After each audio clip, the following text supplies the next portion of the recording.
I learned my lessons about money from an unlikely source. Not business school here at Berkeley or at Stanford where I went, sorry about that, but, but from people I used to call poor. And I actually did call them poor, most people do. But when you actually work hand to hand, shoulder to shoulder with people that I used to call poor, you realize there's nothing poor about them. And to call them poor is to demean them and ourselves, because what's poor is their circumstances, not them. In fact, those circumstances provide a kind of environment that makes them strong, resilient, innovative. In fact, they exhibit more courage to live through a day than you and I are going to need in our entire lifetime. It's inappropriate to call these people poor. That's their circumstances, but not them. They're whole and complete and actually totally awesome.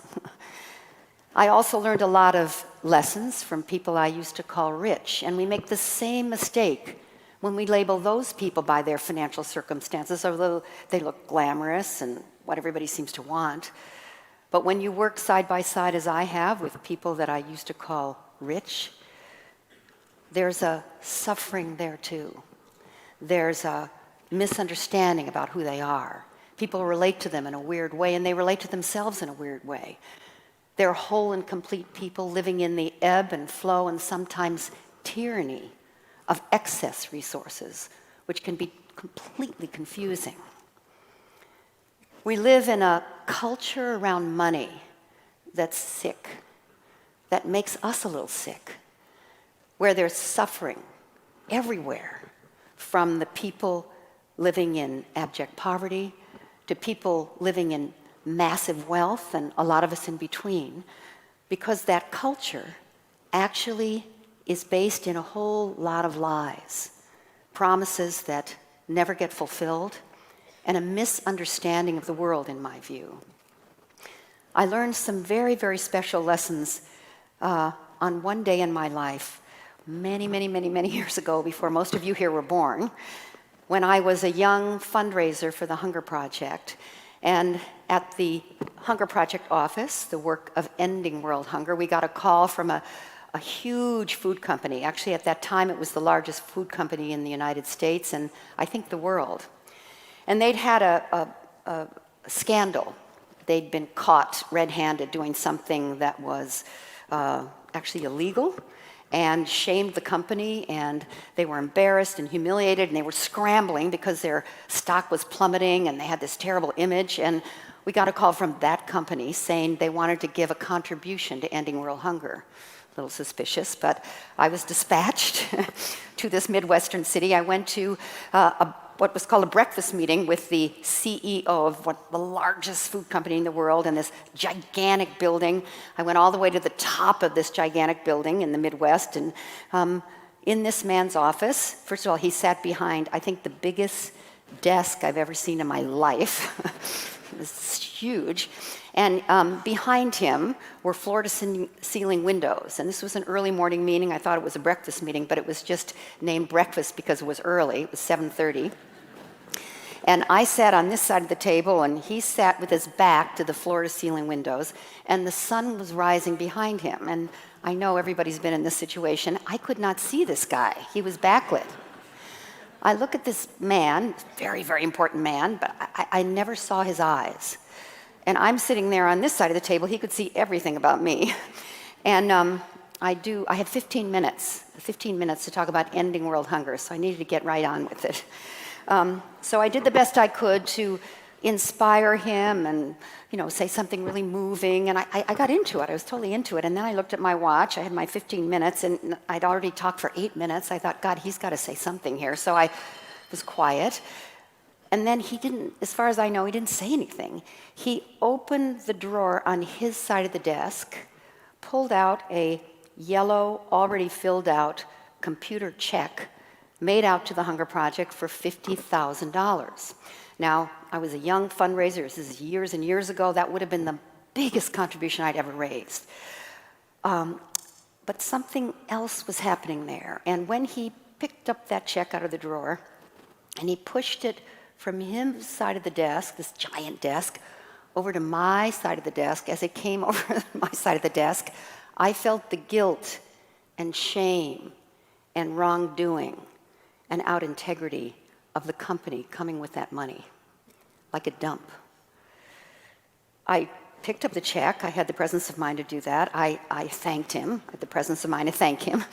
Then he stood up, and I don't remember if he even said a word. I don't even know. And this kind of cardboard cutout of a guy reached toward me with his hand and said thank you, as if I was dismissed. I put the check in my briefcase, and I walked out of there, and I felt sick to my stomach. I felt dirty. I felt used. I felt yucky. I went down to the street level. The building was really high, so I started to get nauseous going down. Thought it was the elevator, but actually it was this check. And I took a taxi to the airport. I was due in New York that night. This is early in the morning, due in New York that night at 6:37 p.m. for a fundraising event at my friend Peter's Harlem church. We were going to convene in the church basement. He wanted me to raise money from his wonderful friends in Harlem and the African American church there. So I had plenty of time to get there, but I got caught in a Midwestern storm and landed in Tulsa, and then we took off and landed in St. Louis, et cetera. We'd finally get to New York hours and hours and hours and hours later. This is way back before cell phones and internet. I was already late when I landed at LaGuardia. It's raining cats and dogs. The storm is in New York, too. I rush to the church in Harlem, not really clear where I was going, just frantic, how you are when you're late. I get there 2 hours late to this meeting in the church basement. I had no way of telling them I was going to be late. I run down the steps of the church basement. Okay, it's raining outside like crazy. There's buckets all around the church basement for leaks. There's a cement floor painted gray, and 75 people in folding chairs sitting there waiting for their speaker, me. My friend Peter is telling jokes or, I don't know, lighting his hair on fire, doing something to keep them there. And finally he sees me, he says, Lynn's here. And I run up the aisle, apologize. I turn around and look at these people, and it was that kind of fluorescent lighting that sometimes is in a basement church. And I turned around and I saw these people, and I could see every face, not just one or two, all 75 people. Beautiful, extraordinarily attentive, somehow awesome African American people. I was the only white person in the room. And I got moved like I am now. And I started to talk about the work we were doing in Africa. And I got really into it. And they hung on every word. I could actually see them. That was very helpful. And then it was time to ask for the money. If you're a fundraiser, if you've ever fundraised, there's that moment, and the moment came. And so I did like a really, really good ask, and you could hear a pin drop.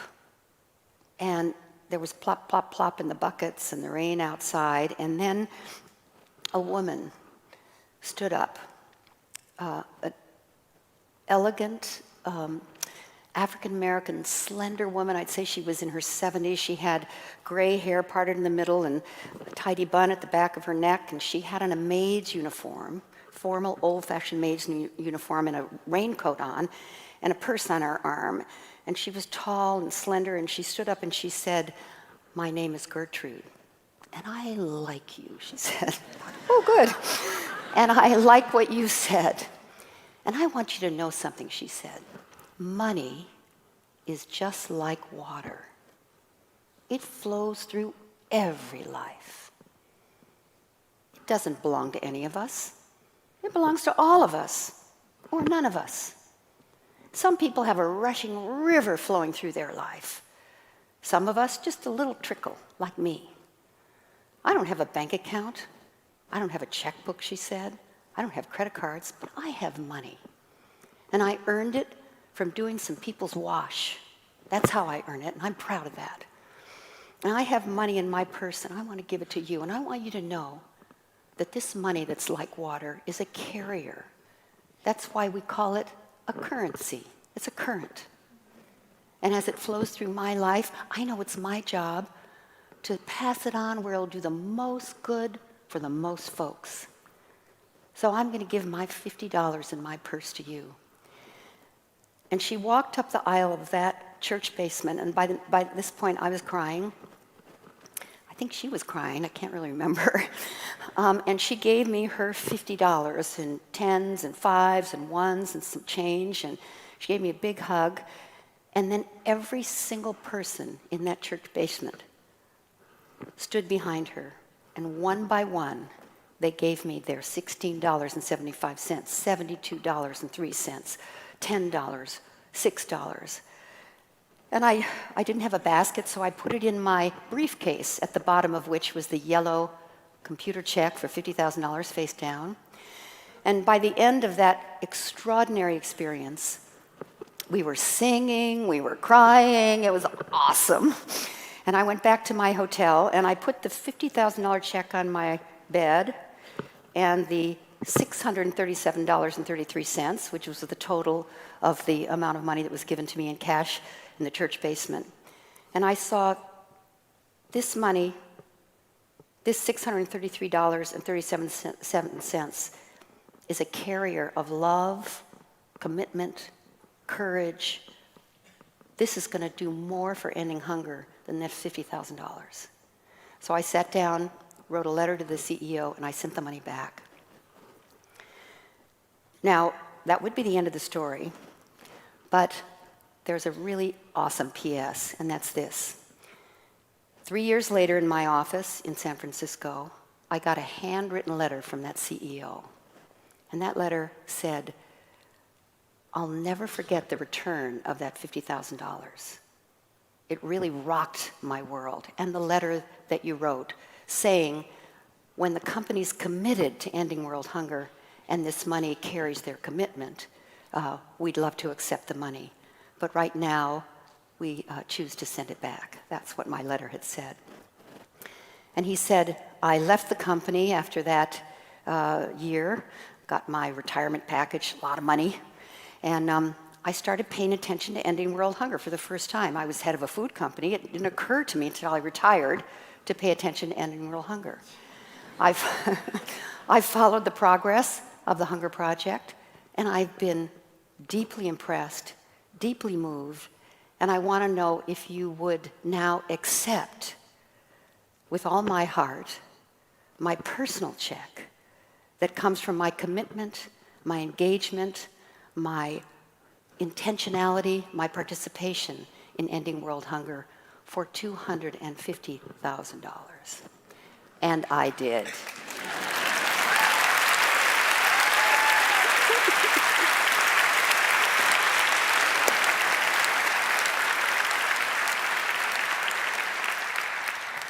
So what I want to tell you is, I have learned, as Gertrude told me so beautifully, that money is like water.